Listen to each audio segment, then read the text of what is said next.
Hi, good evening. Today is August 10th. Governor Cuomo has resigned today, but the wokeness of the first female New York governor overshadowed his resignation. Plus, we have an infrastructure bill that's about 1.2 trillion of spending, but only about 250 billion are actually for actual infrastructure. And that's if I'm being generous. The rest of it, God knows what it's spent for, but it's certainly not infrastructure. It's full of various liberal, hypocritical global warming issues. And at the same time, when Obama had his birthday party a few days ago, private jets clogged Martha's Vineyard Airport.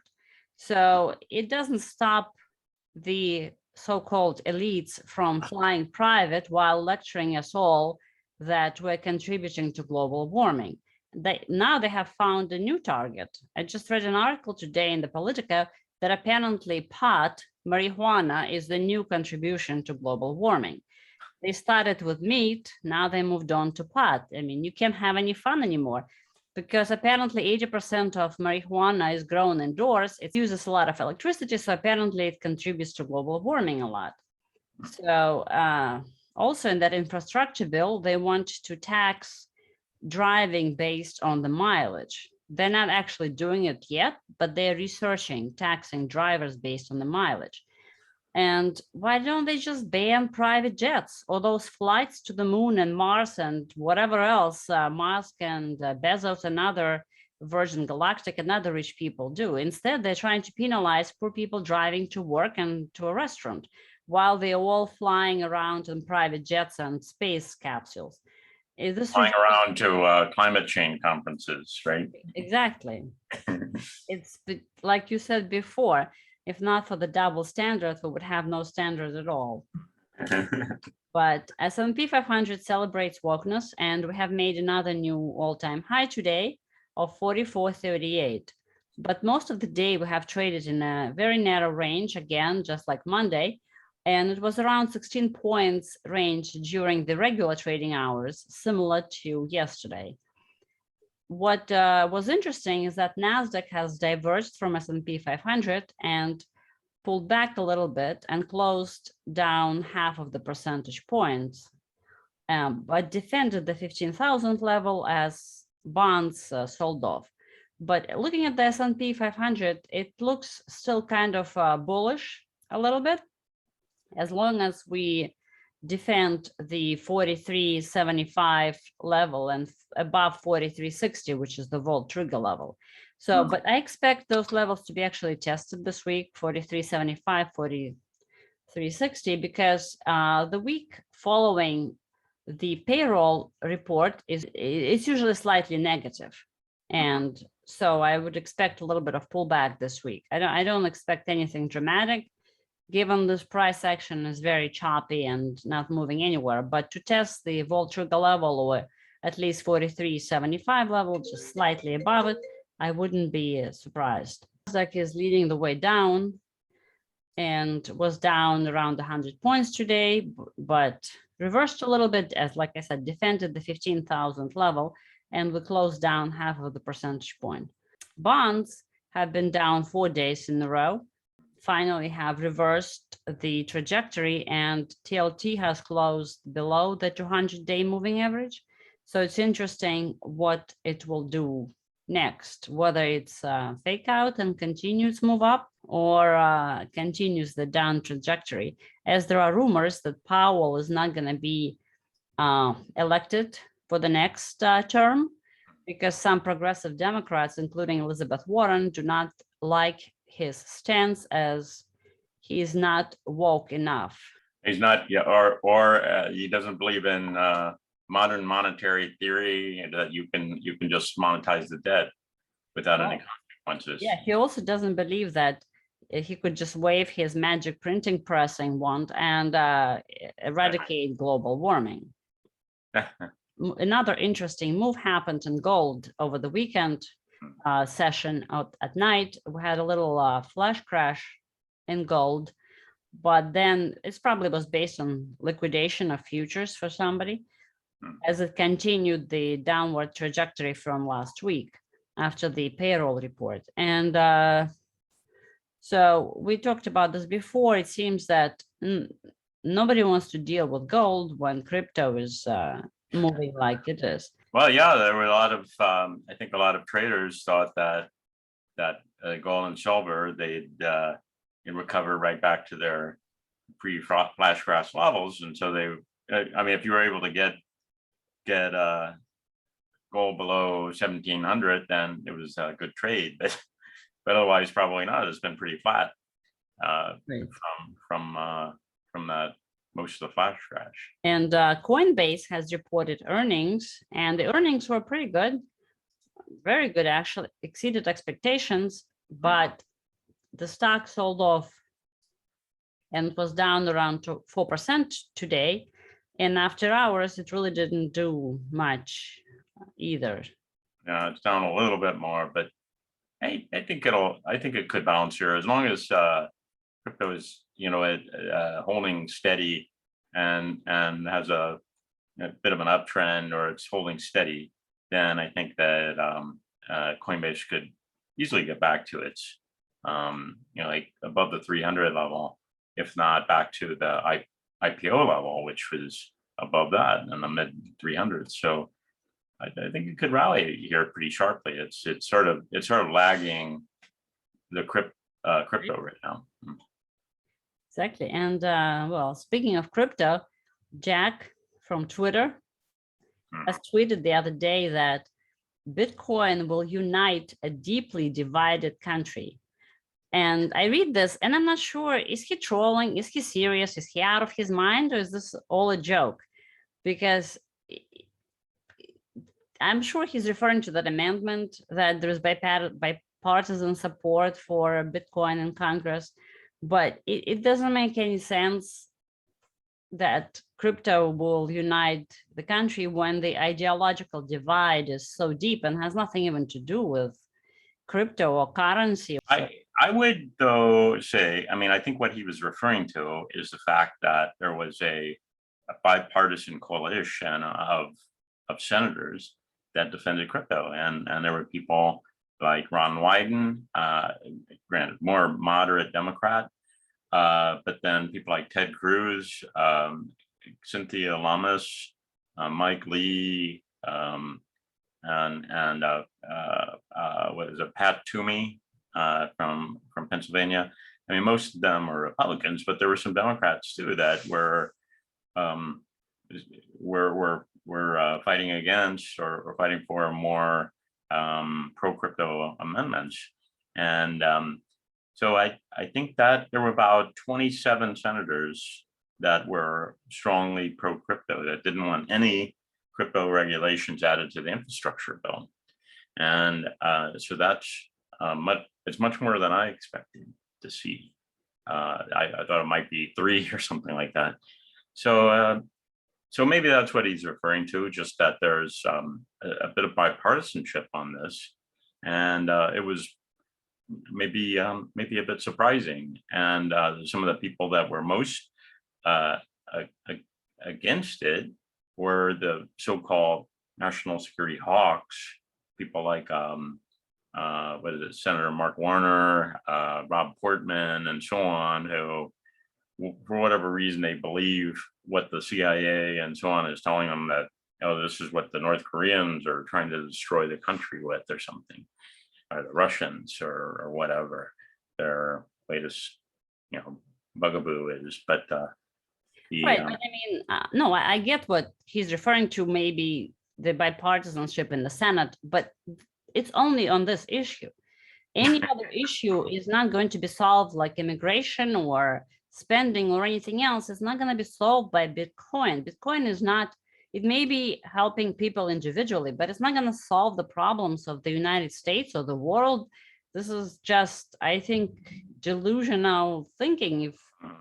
Of course, I mean, of course I agree with that, what you just said. I mean, it's ridiculous that all these, none of these other issues are going to be resolved by cryptocurrency, of course. Yeah. But it was interesting to see, and maybe a bit gratifying to see, that there's it's not just one more ideological issue, that that there are some senators who, and they may not like it or something, but they are willing to let innovation happen and not try to get too much in the way of it. Right. So what do you think about the Bitcoin rally? It's rallied quite amazingly. Yeah, it's well, it's been a perfect rally because it went, well, let's look at it. It went right down to about the 30,000 level, went beneath it a little bit, and then rallied right back up to the where I consider to be this was the real support resistance line, and when this broke, that was the real indication of a bear market in Bitcoin and crypto in general, and that was about the 42,000 level. And so Bitcoin went right up to that, tapped it, pulled back, went back to this support line for this that was broken. That was a second break, and then has rallied right through that and has gone through the 200-day moving average again. And so, from my standpoint, just looking at these kind of technical support and resistance, I think it's really, really strong rally. And there's really not much from here up, and there's really nothing from here up until 50,000 to hold it back. I'm not saying it'll rally there tomorrow, but it could be, if it stays above this 200-day moving average, it'll be it could be a nice bullish time for Bitcoin. The same I would say for Ethereum, where it's a bit it's actually just underneath its last overhead resistance. Has the Ethereum doubled since that lows, pretty much? Almost. It's up a good 85% from about the 1700 level, and so yeah, it's almost.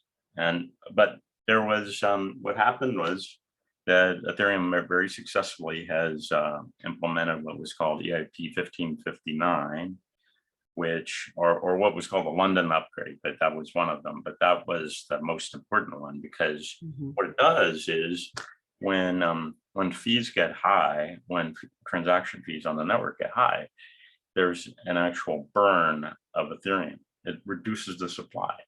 And since that has gone in place last Wednesday, I'm going to say, that already $69 million worth of Ethereum has been burned, taken out of circulation, and by this. And that's nearly 2 days of new supply. So it's very it's not Ethereum's not deflationary yet as a result of that, but it has essentially cut the inflation rate by a third or 40% just since this last Wednesday. So there's a lot less supply coming to market that it takes the selling pressure of the market, and I think that it's responding to that to some degree. That's very bullish for it to be for that to have gone into place without any real problems. Right. And not even bad news is affecting it. There were news that Poly network was hacked, and it resulted in over 600 million worth of assets being stolen. And so that also didn't affect Ethereum or Bitcoin much. Well, yeah, and that's, to me, if there's an indication of a bull market, I mean, that's just best indication there is of a bull market. It's well, I'd say this: the cryptocurrency was designed not to evade taxes. People may believe that that's possible. It's not possible, but it was designed to, just like the internet itself, to route around and to work around censorship. And so they can try to stop it, but they're not going to be successful stopping. They might as well just tax it at a reasonable level, because they're not going to be able to stop it. So that's what the I think is becoming more clear to the Senate that despite people like Janet Yellen, who seem to be very anti-crypto, there are people in the Senate who have a bit more, maybe their kids are telling them, don't vote for that or something like that. So EIP 1559 was very bullish, and I think that Ethereum right now is back above, right below this 3,200 level, and if it can break above it, that will be quite bullish for this. I think that it really depends on what Bitcoin does. Bitcoin can hold up, and I think that it also depends a bit on what happens in the House with this infrastructure bill. If it emerges from the House with a more favorable, whatever the clauses related to cryptocurrency are a bit more favorable, it could be really bullish. But I could see it just because of some of the burn that's happening with Ethereum, and then also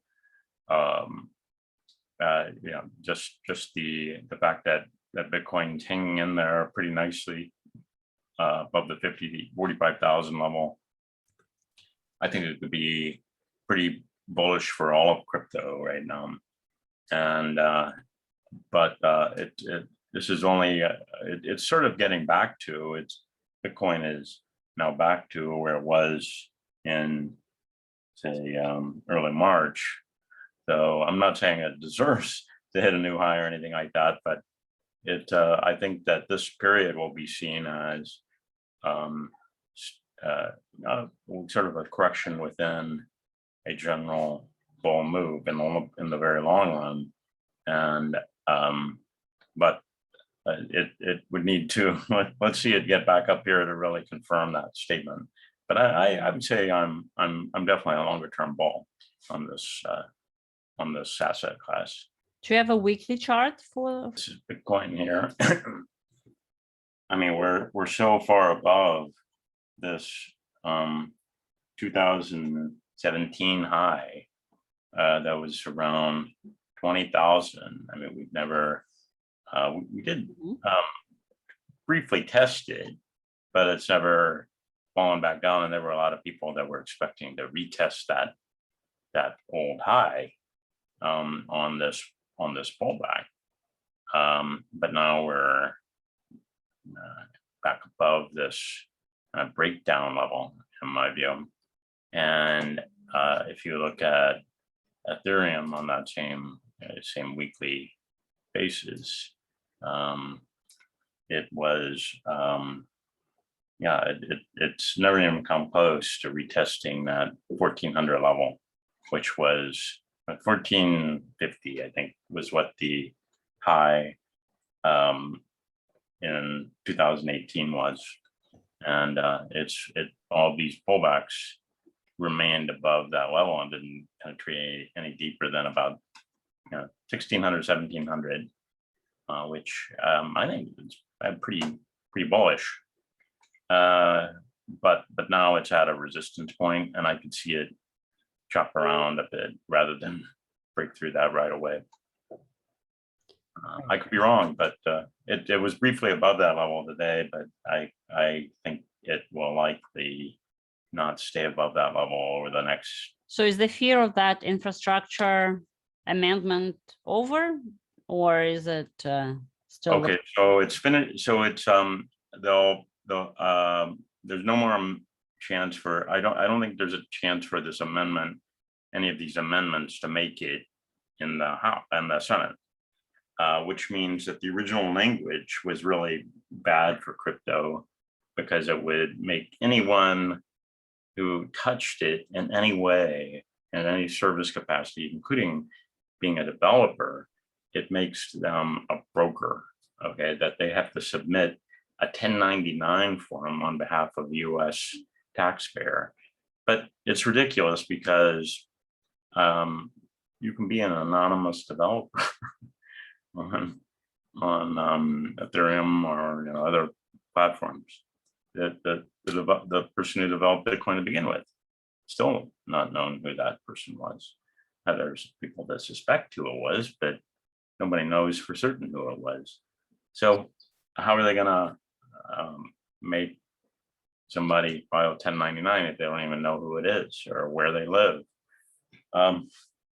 So that's kind of the, I mean, on the other hand, the rules for tax liability are pretty clear. It's not like there's some gaping hole in terms of how people are, you know, I mean, they may not pay the taxes that they owe, but it's pretty clear in the law how you should pay, what you should pay taxes on. It's a taxable gain like anything else. So why would they need to throw in these kinds of things? It's really, I think, it's being fed by people like Janet Yellen, who have a bias toward, some people call it legacy finance, but I would say toward Wall Street not having any competition. Keep the moat nice and wide, and not have competition.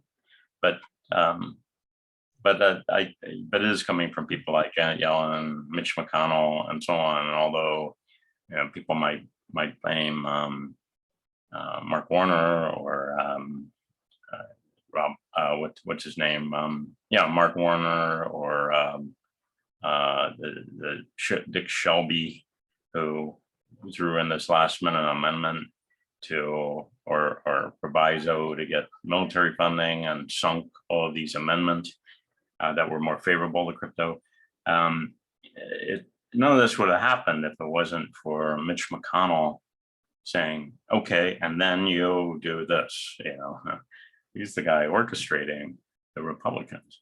So that's how it works. If they flouted him, went against him, they never have power again.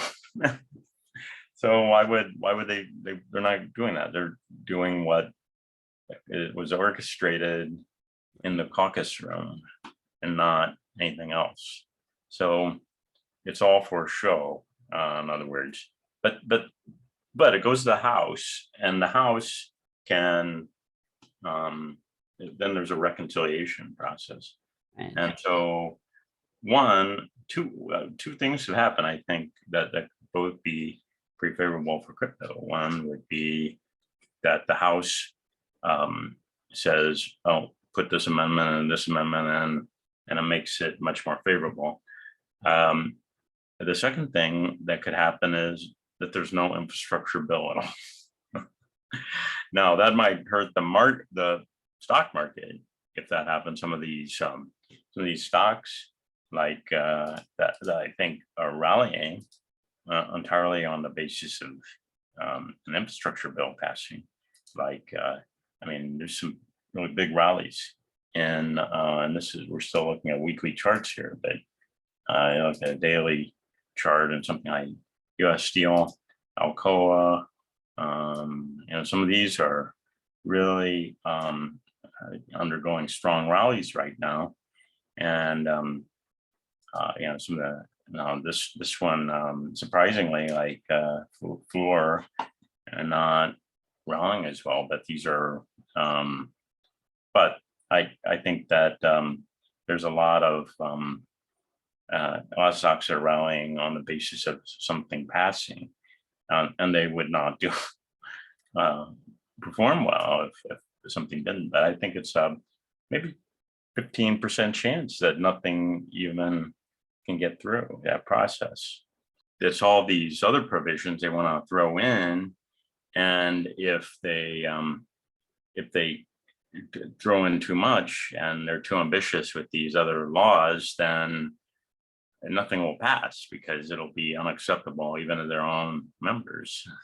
Right. If that happens, which I say like 15% chance, then I could see a big rally in bonds. The dollar might drop, but I could see bonds rally, and maybe the stock market drop, but bonds rally. It would finally be good news for bonds, and not just a relief rally, in my view. But that's just how I would try to trade it. Also, let's look at the Moderna chart. Now that more vaccine mandates and mask mandates are coming in, the Moderna chart has been rallying. Yeah, it dropped today by a good amount, by about 6%. And Novavax was up, surprisingly. So it's kind of been, the last few days, it's been kind of the anti-Moderna. But the Moderna's been just really moving parabolically here. It's still 200 above. billion valuation, competing with Pfizer almost, while Pfizer has not only more vaccines and other products as well.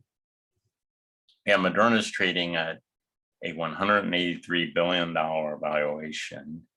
I mean, it shows my age, but I've been the market trading long enough that, you know, that was the biggest valuation of any stock in the stock market, right? When I bought my first stocks, but Pfizer Pfizer's just is less than twice as big. It's $270 billion valuation, and Pfizer is by far the largest pharma company in the world. They have sold off a big piece of the company, but they're in virtually every single therapeutic area: oncology, vaccines, innovative products. It's really an enormous country that's in our company that's in 190 countries around the world, whereas Moderna is not. So how Pfizer can trade at less than double the valuation, it's really amazing. But at the same time, Pfizer's had a really nice rally too, nothing like what Moderna has had. But Pfizer actually was, and now it's a really big company, and although they're going to get a significant chunk of revenue from the vaccine, you really have to be careful here, because it's not even the biggest growth driver for this company, because it's so diverse. So it's not a pure play, unlike Moderna, which is why people are trading Moderna. Right, but everybody's excited about the booster shots now that Israel, Germany, United States authorized the booster shots. So people think that we're going to be getting those shots and, every couple of months in perpetuity, but it's not going to happen. I think eventually after 3 shots, people will get vaccine fatigue. Nobody wants to get vaccine shots every couple of months, especially if they don't work. So it's like, if it doesn't work, do it again. Yeah, I think that there's a limited, there's some limits to that strategy, and people are going to get tired of it really quickly. Right. The one other thing I would point out is that some commodities like gold and silver, we talked about, flash crashes, and there have been some like lumber that continued to sell off, and a lot of the agricultural commodities haven't done so well, but some of the softs have really been taking off, like sugar, and sugar really had a really sharp rally the last week or so, and I would like the second one's coffee, that had a huge rally and pulled back, and then the third one is cocoa, and that one has had a really nice rally the last several days as well. So these, I guess for one other would be one of the so-called soft would be like frozen orange juice, but I'm not a big fan of that market. It's like, who drinks frozen orange juice anymore? Everybody uses sugar, but coffee, and cocoa, but frozen orange juice is like passe. Stuck in 1982, the movie Trading Places, right? Exactly, that's what I was thinking. Yeah, exactly. Turn the machines back on. So, right. But I think it's interesting to see some of these rallies because these are very driven by supply and demand, and there's not a lot of like perception issues like there is with gold and silver, perception of inflation or whatever. It's much more of a supply and demand driven market, one, and two, it's controlled by they're all controlled by oligopolies. They're just a handful of producers, and they have enormous trading operations and so on. There are a handful of traders that really control these markets, and so it's interesting to see. You know, they had some sell-offs here along with the rest of commodities over the last few months, but they've all been rallying now pretty sharply. Right. It may indicate that the recovery is seeing this as well as bonds sell off a little bit. It may indicate that the inflation thesis is coming back a little bit. All right, that's it seems like the inflation thesis is coming back a little as more reports of inflation are coming as well. There was the small business report and other reports that keep saying that inflation is here to stay, as more and more businesses are promising not that only they have already raised prices, but they will continue raising prices. And so the margins for the small businesses keep getting squeezed. But I think that the large businesses are next, that the margins have been pretty extreme after the COVID low for them. But in the future, I feel like the margins will have to be compressed a little bit based on the cost of the labor and transportation, as well as the obviously raw materials. They can't all catch up and continue raising prices. There will be some backlash from consumers and low demand now that the stimulus money has run out. Yeah, definitely. And I think that it takes time for this, like the inflation expectations to really become planted. But in a way, well, what I think we've seen over the past 6 months is the start of that. I'm not saying, you know, who knows how long it lasts.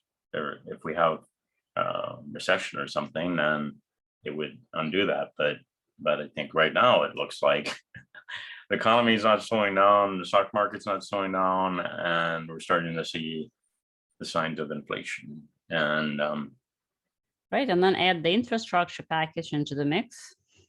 Right, absolutely. Oh, it's hugely inflationary. I think because of where it will drive the type of employment that it will drive. It'll largely be in union wages and things like that, and it'll prompt renegotiation of those contracts, and it will push. There will be a wage push inflation that unlike what we've seen in a long time. But my final thought would be that I do think that that crypto will be it'll be really interesting to watch, and I think that if Ethereum does break above the 3,200 level, that could set it up for a really nice move in the between 3,200 4,000 range. But it all depends on what happens over the next few weeks. I could see it just moving in a really big range here over the next 3-4 months. We'll be watching it. Very interesting. Thank you, Andy. Thank you, everyone. Have a good evening.